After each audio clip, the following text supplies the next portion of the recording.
नमस्कार, आपका स्वागत है फटाफट खबरों में। मैं हूं आपके साथ भावना रनौट। आज हम लेकर आए हैं हरियाणा के हर छोटे बड़े शहर की सबसे तेज और ताजा खबरें। तो चैनल को सब्सक्राइब कीजिए और वीडियो को कहां से देख रहे हैं कमेंट बॉक्स में बताएं।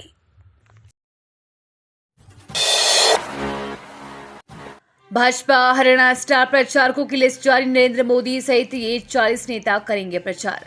हरियाणा में राजनीति का तापमान दिनों दिन बढ़ता ही जा रहा है। अब इसके और बढ़ने के आसार हैं, क्योंकि भारतीय जनता पार्टी ने लोकसभा चुनाव को लेकर स्टार प्रचारकों की सूची जारी कर दी है। भाजपा की सूची में 40 दिग्गज नेताओं के नाम शामिल।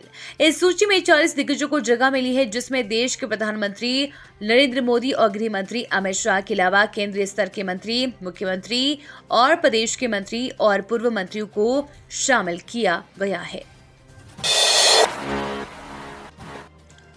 अंबाला में विजय संकल्प रैली। अनिल विज के तल्ख तेवर सीएम के सामने बोले, कुछ लोगों ने मुझे बेगाना किया।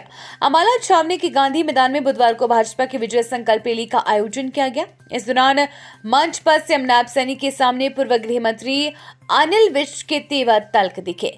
उन्होंने कहा कि माना कि कुछ लोगों ने मुझे मेरी ही पार्टी में बेगाना बना दिया है, मगर कई बार बेगाने अपनों से भी ज्यादा काम कर जाते हैं और हम काम करके दिखाएंगे। अगर आप मानते हो कि मैंने कैंट में काम किया है तो अपनी ताकत दिखा दो। फरीदाबाद के चंदावली गांव में छोटी नहर पर बना पुल होगा 4 लेन, लोगों का जाम से मिलेगी राहत। चंदावली गांव के पास से गुजर रही छोटी नहर पर बल्लभगढ़ मोहना रोड के लिए बने पुल को चौड़ा करके 4 लेन किया जाएगा। इसके लिए पुराने पुल को तोड़ा जाएगा और उसकी जगह नया पुल बनाया जाएगा। इससे इस जगह पर लगने वाले जाम से लोगों को राहत मिलेगी और ट्रैफिक व्यवस्था सही रहेगी। अधिकारी जल्द ही पुल बनाने का काम शुरू करने की बात कह रहे हैं।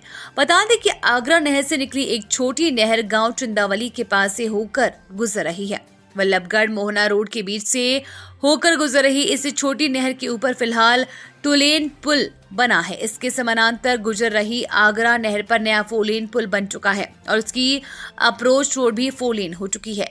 ये अप्रोच रोड इस छोटी नहर के 2 लेन पुल के पास आकर संकरी हो जाती है, जिससे पीक आवर्स में पुल पर जाम की स्थिति बन जाती है। ऐसे में लोगों को दूसरे रास्तों का इस्तेमाल करना पड़ता है, क्योंकि बल्लभगढ़ मोहना रोड पर भी 4 लेन किया जा रहा है। इसलिए इस पुल को भी 4 लेन करने की तैयारी चल रही है। गुरुग्राम के 5 स्कूलों में भी भेजी गई बम होने की email. Bomb disposal squad team ने किया निरीक्षण। दिल्ली नोएडा के साथ साथ गुरुग्राम के भी 5 स्कूलों में बम होने की ईमेल भेजी गई थी। हालांकि गुरुग्राम में भी किस तरह का पैनिक नहीं फैला। ईमेल आने की जानकारी मिलने के बाद स्कूल प्रबंधनों ने 10 बजे के बाद बच्चों को घर भेज दिया था। सूचना पर गुरुग्राम पुलिस ने बम निरोधक दस्ता के साथ स्कूलों में पहुंचकर जांच की थी। कहीं से भी कोई संदिग्ध वस्तु बरामद नहीं हुई।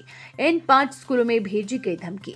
पुलिस सूत्रों के अनुसार गुरुग्राम के जिन 5 स्कूलों में बम होने की ईमेल भेजी गई, उनमें सेक्टर 46 और 43 स्थित AMT इंटरनेशनल स्कूल, सेक्टर 102 व राजेंद्र पार्क स्थित दिल्ली पब्लिक स्कूल और सेक्टर 57 स्थित वेंकटेश्वर स्कूल शामिल हैं।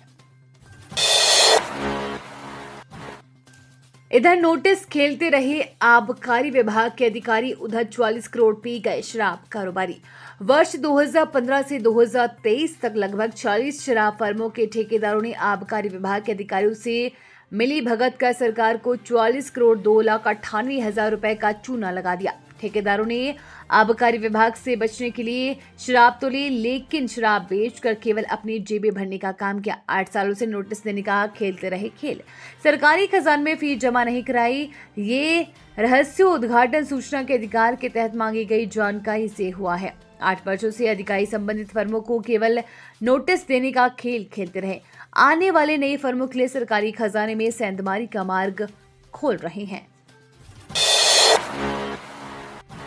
रोहतक में दीपेंद्र हुड्डा का बयान। बोले, कांग्रेस सरकार में अग्निपथ वाली फौज की भर्ती नहीं होगी। सुभाष बराला पर भी पलटवार। हरियाणा से कांग्रेस के इकलौते राज्यसभा सदस्य दीपेंद्र सिंह हुड्डा ने बुधवार को भाजपा की हरियाणा लोकसभा चुनाव समिति प्रमुख राज्यसभा सदस्य सुभाष बराला पर पलटवार किया। दीपेंद्र हुड्डा ने कहा कि लोग काम व आचरण के आधार पर तराजू में तोले। राज्यसभा सदस्य सुभाष बराला ने पूर्व सीएम भूपेंद्र सिंह हुड्डा पर निशाना साधते हुए कहा कि वे लोकसभा चुनाव में लोगों को इमोशनल ब्लैकमेल करके वोट मांग रही हैं। इस पर दीपेंद्र सिंह हुड्डा ने पलटवार किया और कहा कि वे लोगों के बीच जाकर काम व आचरण के आधार पर तराजू पर तोलने की बात कहते हैं। घी कपड़े बेचे पंच से बने सीएम। राजनीति के प्रोफेसर भजनलाल को फरीदाबाद ने पहली बार पहुंचाया था संसद।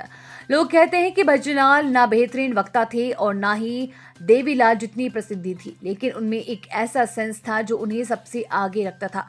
वो किसी से भी मिलकर भाप लेते थे कि अगले शख्स को सरकारी नौकरी चाहिए या कोई प्लॉट।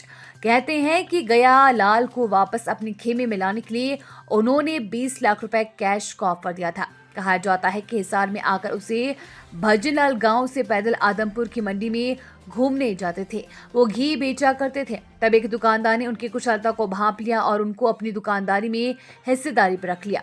लाल ने अपने राजनीतिक करियर की शुरुआत गांव के सरपंच और बाद में हिसार की पंचायत समिति के अध्यक्ष बनकर की। वो कांग्रेस पार्टी में शामिल हो गए और क्षेत्र में कांग्रेस मंडल के अध्यक्ष बन गए। 1968 में आदमपुर में मध्यावधि चुनाव जीतने के बाद वो पहली बार हरियाणा विधानसभा पहुंचे।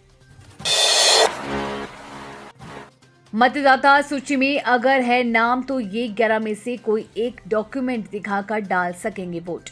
मतदाता सूची में अपने नाम की पुष्टि के लिए सूची में नाम है तो आपके पास मतदाता कार्ड के अलावा भी 11 वैकल्पिक पहचान पत्र है, जिन्हें दिखाकर आप मतदान कर सकते हैं। वोटर हेल्पलाइन नंबर 1950 पर फोन कॉल करके भी आप अपनी वोट चेक कर सकते हैं। 11 वैकल्पिक पहचान पत्रों का उपयोग कर डाल पाएंगे वोट। डीसी एवं जिला निर्वाचन अधिकारी वीरेंद्र कुमार दहिया ने ये जानकारी दी। उन्होंने बताया कि सूची में नाम होने पर ही मताधिकार का इस्तेमाल किया जा सकता है। निर्वाचन आयोग द्वारा निर्दिष्ट 11 वैकल्पिक पहचान पत्रों में पासपोर्ट, ड्राइविंग लाइसेंस, केंद्रीय राज्य सरकार, सार्वजनिक उपक्रमों या सार्वजनिक लिमिटेड कंपनियों द्वारा कर्मचारियों को जारी किए गए। सिद्धू मूसेवाले के हत्यारे गोल्डी बरार को अमेरिका में गोलियों से भूना, अर्श डल्ला ने ली जिम्मेदारी। मीडिया रिपोर्ट्स के मुताबिक पंजाबी गायक सिद्धू मूसेवाले की हत्या के मुख्य संदिग्ध गोल्डी बरार को अमेरिका में गोली मार दी गई। गृह मंत्रालय से आतंकवादी घोषित किए गए बरार पर शाम को फेरमोंट और होल्ट एवेन्यू में हमला किया गया था। बहरहाल इस खबर की अभी तक किसी आधिकारिक स्रोत से पुष्टि नहीं हुई है। गौरतलब है कि इसी साल को केंद्रीय गृह मंत्रालय ने सोमवार को कनाडा स्थित गैंगस्टर गोल्डी बरार को गैर कानूनी गतिविधियां अधिनियम के तहत नामित आतंकवादी घोषित किया था। बरार ने पिछले साल मई में लोकप्रिय पंजाबी गायक सिद्धू मूसेवाला की हत्या की जिम्मेदारी ली थी। म्यूचुअल फंड में पैसे लगाने से पहले पढ़ ले सेबी का नया आदेश, सीधा पड़ेगा असर। इन दिनों म्यूचुअल फंड में निवेश करने वाले निवेशकों में खूब तेजी देखने को मिल रही है। इसके पीछे का एक कारण एफडी से अधिक रिटर्न और शेयर बाजार से कम जोखिम होना है। अगर आप भी म्यूचुअल फंड में पैसे लगाते हैं या लगाने की सोच रहे हैं तो सेबी का ये नया आदेश आपको जान लेना चाहिए। इसे जानने के बाद से आपके द्वारा लिया गया कोई भी निर्णय नुकसानदायक नहीं होगा। पत्नी की हत्या करने के दोषी को उम्र कैद, हत्या के बाद गुमशुदगी की रिपोर्ट लिखाई थी। हरियाणा के कुरुक्षेत्र में 3 साल पहले पत्नी की हत्या करने के आरोपी को अदालत ने दोषी करार देते हुए कठोर उम्र कैद की सजा सुनाई है। अदालत ने दोषी प्रशांत कौशिक निवासी खैरी पर 42,000 रुपए जुर्माना भी लगाया है। दोषी प्रशांत कौशिक ने हत्या के बाद अपनी पत्नी नेहा का शव मधुबन के नजदीक नहर में फेंक दिया था। वहीं अदालत ने प्रशांत का साथ देने वाले दोषी संदीप कुमार निवासी सदरपुर जिला करनाल को 4 साल कठोर कारावास और 10,000 रुपए जुर्माने की सजा सुनाई है। थाना बाबेन में 2 फरवरी 2021 को दर्ज शिकायत में प्रशांत कौशिक ने बताया था कि उसकी पत्नी नेहा विवाद के चलते पंचायत की सहमति से काफी दिनों बाद उसके घर आई थी। रात को उसकी पत्नी बगैर बताए कहीं चली गई थी। ये थी आज की फटाफट खबरें। हम मिलेंगे अगले बुलेटिन में, तब तक के लिए धन्यवाद और जय हिंद।